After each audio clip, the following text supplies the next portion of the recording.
Hey folks, this is Matt once again, and this time we come to Leatherface, the Texas Chainsaw Massacre III. He puts the teeth in terror. Now, it was directed by Jeff Burr, who had directed a bunch of sequels, Pumpkinhead 2, Puppet Master 4 and 5, Stepfather 2.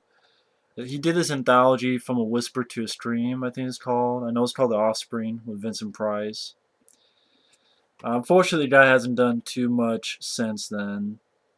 I mean, he's still doing films, but they're not really films that you would be, I guess, proud of. These films I've never fucking heard of.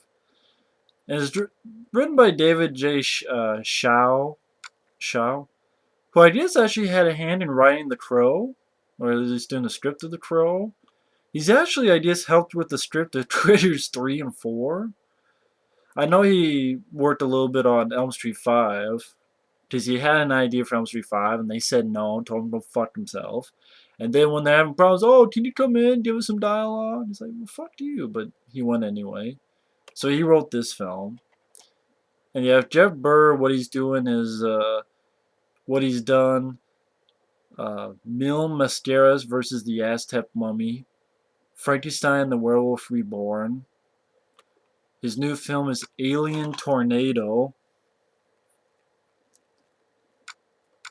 Alien Tornado. Hmm. Why do I feel like that's a Sci-Fi Channel movie? Probably is. Alien Tornado. Okay. Jeff Burr went to sequels to famous movies to Alien Tornado. Okay, guy's gotta work. So that's cool. He's still working at least. Um. Okay. I know my friend Efrey, one of my best friends. This was the first Chainsaw Massacre film he saw, and so he loves the film to death. The film's okay, but I don't love the film, but I think it's okay. I just feel it has a lot of problems. Um, you know what it is? It's just that this film gets bitched at a little bit. When this film came out, they're like, this film doesn't exist. No, I love the film, I do. But then they're going, oh no, if we don't make this, this is the true sequel. Oh, but this doesn't exist. Ah, kiss my ass. It's like Predators. Only this is better than Predators, but don't get me like, oh, it does. Go fuck yourself. In my opinion. But anyway, the actors you got Kate Hodge. This is her first film.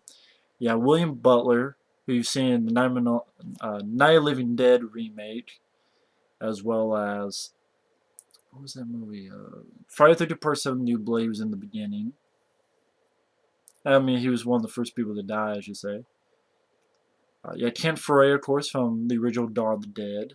Yeah, Viggo Mortensen in somewhat earlier. I mean, a role he got before Lord of the Rings. R.A. Mihailoff plays Leatherface.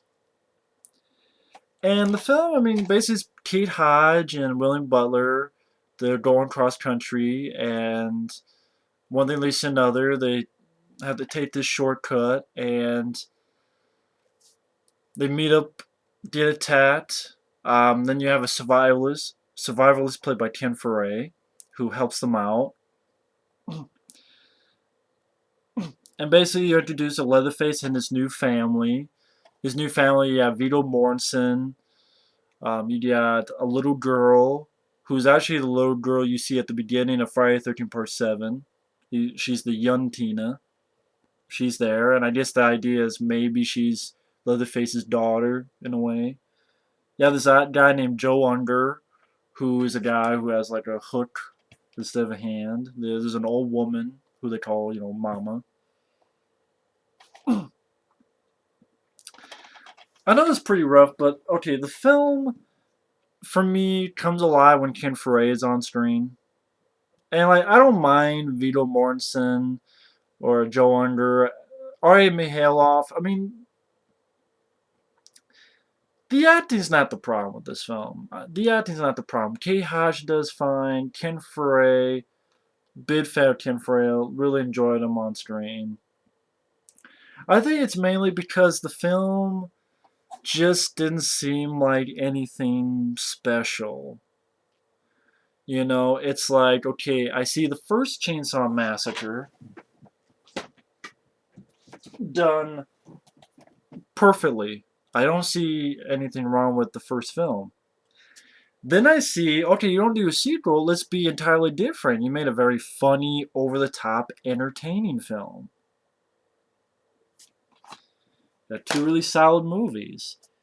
Then you came to this one, and it just seemed like a tame, so kind of bleh movie that wasn't scary, gory. Yeah, little bits of gore, but nothing to run over about. And kind of seems like almost not as bad as part four, believe me, but kind of like, you know, it's different, but at the same time, it's, you know, I don't know, just nothing that special about it.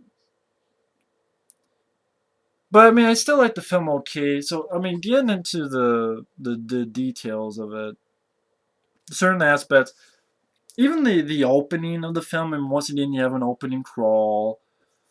But I like the people who did the voiceover in the first the first film, John Lecter. The second film, I don't know who the guy who did it, but I thought he did a better job than the guy in the third film who did the opening crawl. I thought it was kind of a lame voice. Um, I don't like the fact they disregard part two. Oh yeah, part two, it sucks. That's kind of the reaction you get, like not by Jeff Burr, because like he says good things about part two, kinda. Was it him or that new line is that fuck face? Someone was bashing part two.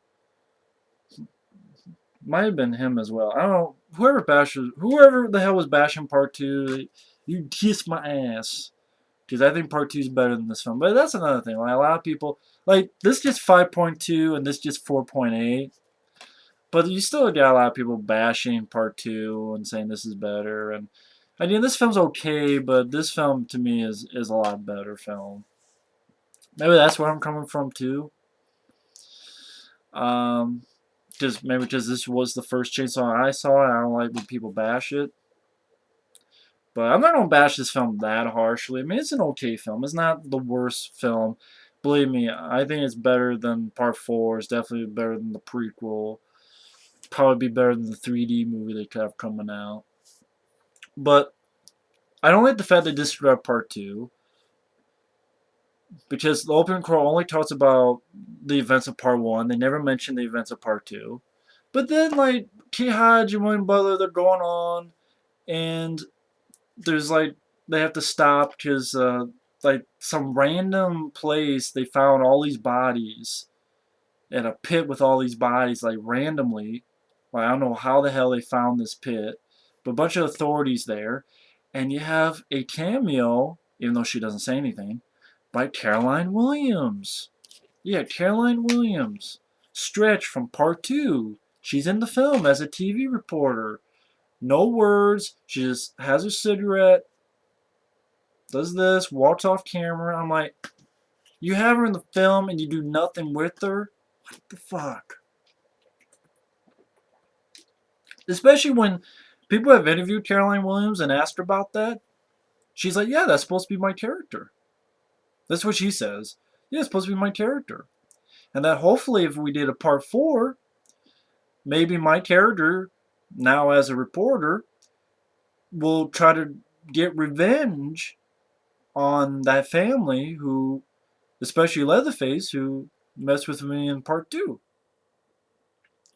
And the thing of it is, I would rather see that film than A, the part four that we got, or to be honestly, more than this film. It's that, especially though, more than the part four that we did get, which is shitty.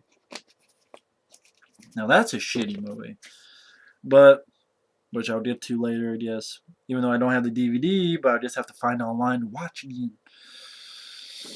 Maybe I'll make my friend Effrey watch it with me. Make him suffer. I think that's the one film he won't see again. So fuck that. I'm not watching it again. I gotta do that though. I gotta make my friend Effrey watch that with me. Maybe not. I don't know. I don't think I can be that cruel to him. He's wearing a fucking dress. He's gay. Why is Leatherface gay? He's not gay. He's just being a bitch. It's another review, another day. But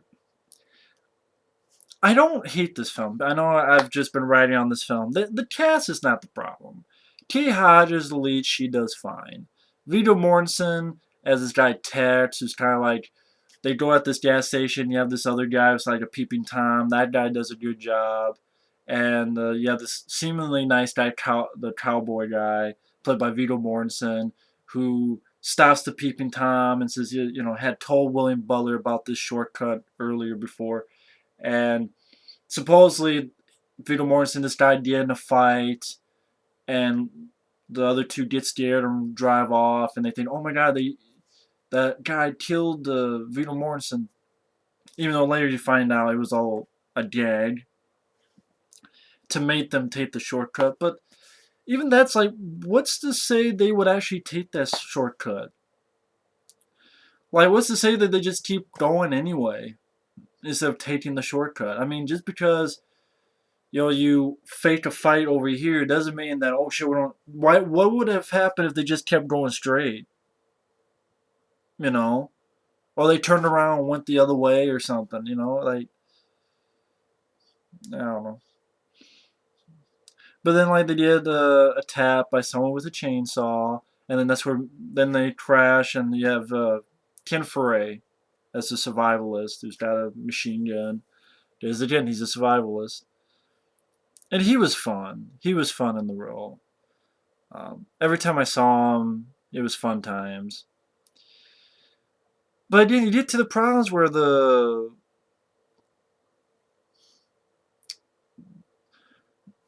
this DVD has a really has a commentary track with a bunch of people, recorded separately, but a bunch of people. But it has a really good 30-minute or so documentary on the making of the film and all the problems that happened. Basically, what happened was they wanted a franchise. New Line Cinema wanted this to kick off a new franchise. That if this film was successful, that they could make sequels. So basically, this film was made to make sequels. Now, they mentioned that this was made to have a franchise. And especially when Nightmare on Elm Street Part 5 came out and didn't do that well, they're probably like, oh shit, we need a new franchise. Let's really grind onto this film. Put a lot of pressure, which, even Jeff Burr talks about how one time he was fired, and then 2 days later he was rehired because no one wanted to go onto the film. But I know, like, I don't think he wasn't the first choice to direct this. And then I know at one time they wanted Peter Jackson to direct it, but he didn't do it obviously. So they got Jeff Burr. I think he did what he could. I don't blame Jeff Burr that much on it. Uh, I know that apparently they shot some stuff. You have KMB, like Great Nicotero talks about this film, that they had gags, gore effects, I should say, and I think either Bob Shea or Mike DeLuca or one of those guys, they cut shit out, and I think that footage is gone forever. So it says the unrated cut, but it's not really the true unrated cut they had originally shot. I may be wrong. So apparently maybe that stuff's gone forever, and then this unrated version is that stuff that they go to the MPAA with. And then MPA kept messing with them again and again and again to the point that they cut the film out that you didn't see anything. Now, I saw the unrated version of this. I didn't see the R-rated cut. I saw the unrated version. And even the unrated version felt very tame. Especially compared to this unrated version. Like, this unrated version and this unrated version are miles apart. But again, at the same time, I also understand that this part really isn't the true unrated version, because I'm sure the other stuff they had done more on was, you know, before the MPAA even got their hands on it. And then the MPAA kept messing them and messing them, so they lost their original release date, which was October, November of 1989. So they got dumped in January 1990. And again, the asshole exec, New Lines exec, who talks, who kind of sounds like this and has this prissy attitude. I wanted to punch in the face every time I saw this cock knocker in my fucking screen. Punch him right through the fucking screen. He just seemed like a fucking douchebag. Well, complications is not that irregular and low-budget filmmaker. No, neither is sucking dick, because you worked for the fucking company. You can't say you fucked up, you fucking dick. Anyway. But the Ken Foree I really liked a lot. He's a lot of fun. Like, he gets in a fight with Viggo Mortensen. It's like, you know, why are you doing this? Why are you messing with us? And Viggo Mortensen says, we get hungry. And Ken Foree's like, you ever heard of pizza? And then there's fighting. It's like, no, Viggo Mortensen says, I like liver, boom, and onions, boom.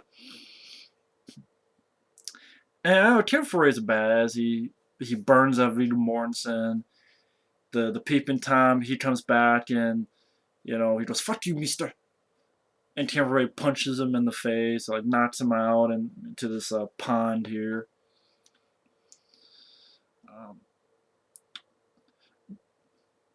you have the bit where someone's trapped in here again. It's not a dinner sequence, but decent makeup effect where nails are in her hands, and later on she has to get them out, and then Ken Foree gets his machine gun into the house. I mean, the family that you have, the Leatherface family, you have Leatherface, who, granted, I guess is more of a more sinister character than Part 2. That's the thing. Part 2, a lot of people say, oh, Leatherface is a pussy. It's a black comedy, for fuck's sake. Did you not understand that? I don't think people cared. So I guess he's more sinister in this film. But at the same time, it's like, okay, he was what he was, but, he was what he was. But then, yeah, Ken Foree, and you have the Leatherface, you got this guy, Joe Unger, who's got like a hook for a hand.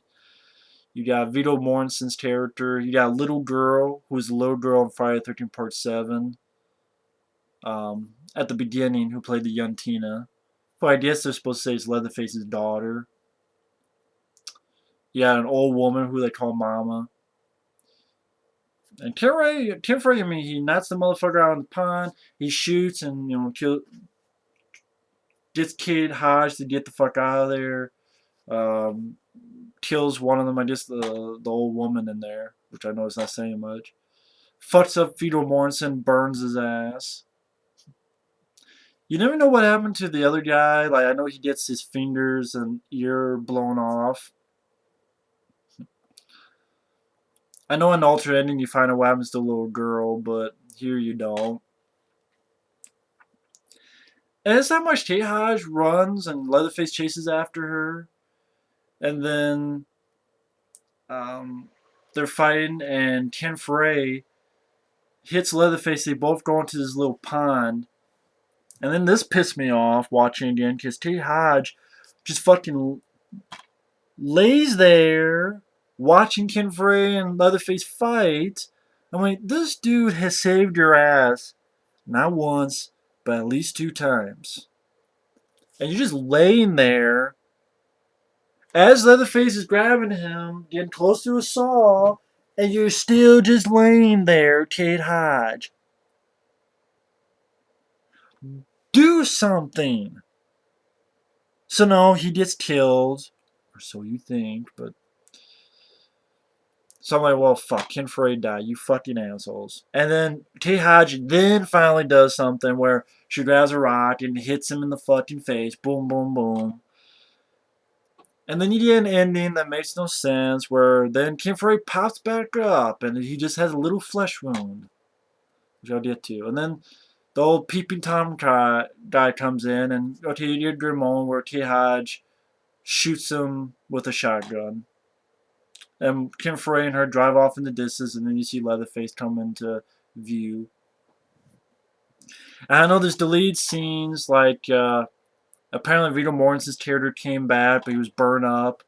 And there's actually traps in the woods, and she trips a trap so that Viggo Mortensen gets killed in that way. And there's another deleted scene where there's this random girl that's out there who kind of helps, who's been out there for a while and helps Ken Foree out one bit. Apparently, when she was going to get killed, she was going to get like bisected, but that was cut. A lot of that was cut out. I know this over 20-minute review. I know, but okay, I like Ken Foree. The acting is not the problem for me. It's just that's the only thing I can think of I liked, which is why I think it's okay. But the film didn't really do enough to make it noteworthy to me or memorable to me.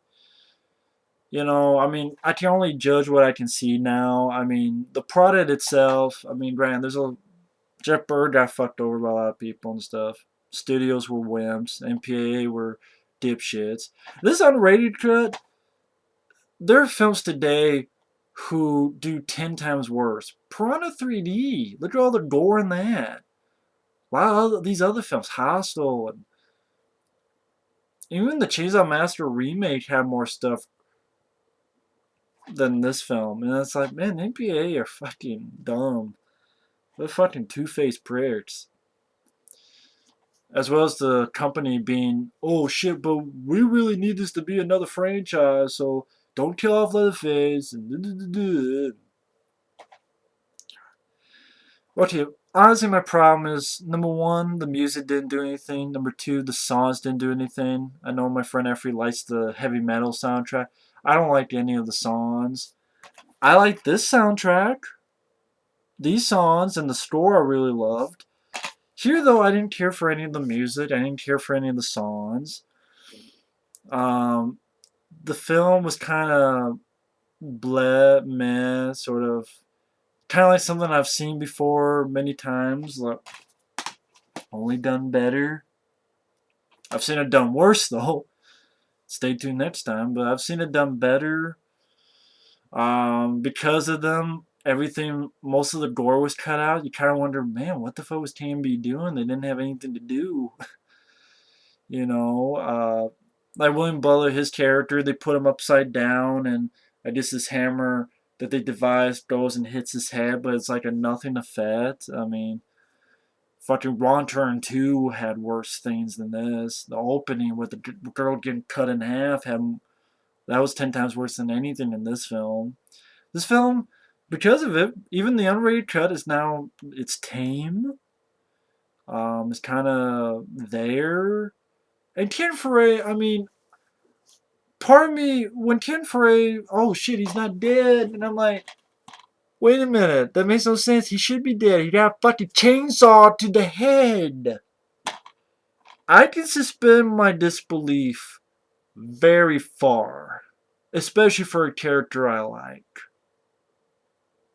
Hell, I still think the people in Dawn of the Dead remake are still alive, character-wise, even though there's no reason they should be. Just on a fucking island. They probably die, but in my mind, hey, Ving Rhames and them lived. That's how far I can suspend my disbelief. But Ken Foree getting his fucking head caved in with a fucking chainsaw and then popping back up with like a little cut because audiences like that character like I did. But I'm like, okay, if you don't go that way, why don't you go the full tilt? Reshoot that scene at the end where they're in the pond. Oh, they can't do that. Fork over the dough. If you can fork over the dough to reshoot an ending, reshoot that little bit. Hell, make something up. Something stupid. Oh, but you see, I got a steel plate. Hell, you could have done that, being over the chop top. That'd still be bad anyway. That still suck. But it's just like reshoot a little bit so that his head's not coming in contact with the fucking chainsaw. It makes no sense. His head got hit with a chainsaw. I mean, I like him, Foree. I like that he's alive at the end, but at the same time, it ruins it because it makes this bullshit. My intelligence is not that studio. I can't suspend it that much. Shit. You know? I mean, I like that Tim Foree didn't die, but that makes no sense. It's hard for me to gel with that. It really is.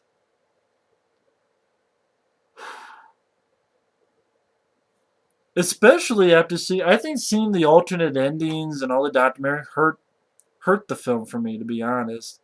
I know a lot of people helped them enjoy it. It kind of hurt it for me. Because it makes me go, yeah, okay, man, it's still tame. Still, like, no gore, really. And the ending just now looks dumber. Maybe, because I saw that's how it was really supposed to end. Yeah, that does make sense. Seeing the uncut footage where you actually see the dummy that had Tim Foree really getting his head caved in by the chains. I'm like, oh, that's how it's supposed to be. That makes more sense, yeah. But yeah, I mean, I like Tim Foree. I like his survivalist character. The acting is fine. But it's just the film really is nothing that special to me or memorable. It wasn't scary like the first film, and it wasn't over the top, bloody, gory, funny like the second film. So now you got a third film that's not as scary and great as the first film, or as over the top, bloody, but memorable as the second film. You just have a third film that's kind of down here, like, eh. At least it's not as bad as the fourth film. That's what the film is like. Eh, just there. Don't hate it. Don't love it. Time waster. It's an okay time waster, but it has a lot of problems. Soundtrack, the heavy metal score, songs I don't care for. Uh, Pussying out by the MPAA dipshits and the studio execs. So making this, even the unrated cut, almost like a tame affair. An ending that I like him for it. I like that he lives, but it's a bullshit ending. It's a bullshit ending. My suspension of disbelief can truthfully only go so far. And I didn't care about the girl, the Leatherface's daughter. I don't care about that character. I thought it was stupid putting a kid in there. The mama character I didn't give a fuck about. So yeah, it was there. It's okay, but it's not tons of fun. But it's not as horrible as the next one. But it's there. It's there. At least for me. I don't know how you guys feel. Feel free to let me know. But either way, thanks for watching. And take care. Later.